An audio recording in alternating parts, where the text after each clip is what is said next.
নামাজ আদায় করার পূর্বে ছোট্ট একটি দোয়া যদি পাঠ করতে পারেন, আল্লাহ পাক রব্বুল আলামিন 7 আসমান 7 জমিনের দরজাগুলো আপনার জন্য খুলে দিবেন।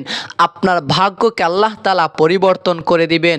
আল্লাহ পাক রব্বুল আলামিন আপনার নামাজের ভিতরে খুশু দান করবেন। আপনার নামাজটাই কবুল হয়ে যাবে।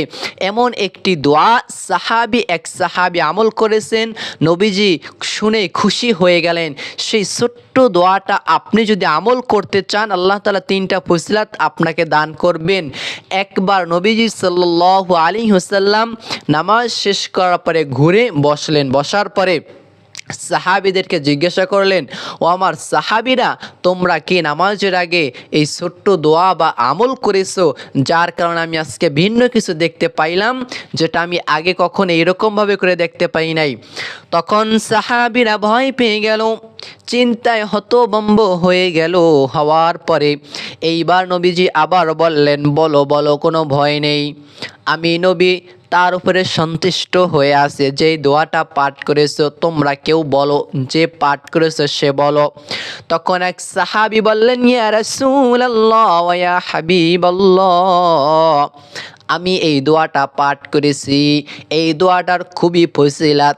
1 নাম্বার, 7 আসমান 7 জমিনের দরজাগুলো আপনার জন্য খুলে দেওয়া হবে যদি আমলটা করতে পারেন।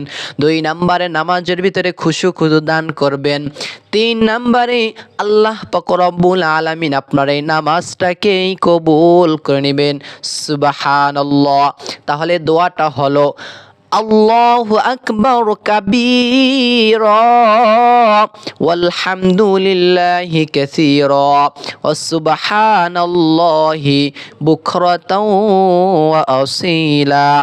আবারও বলে দিচ্ছি, আল্লাহু আকবার কাবীরা ওয়ালহামদুলিল্লাহি কাসীরা ওয়া সুবহানাল্লাহি বুকরাতাও ওয়া আসীলা।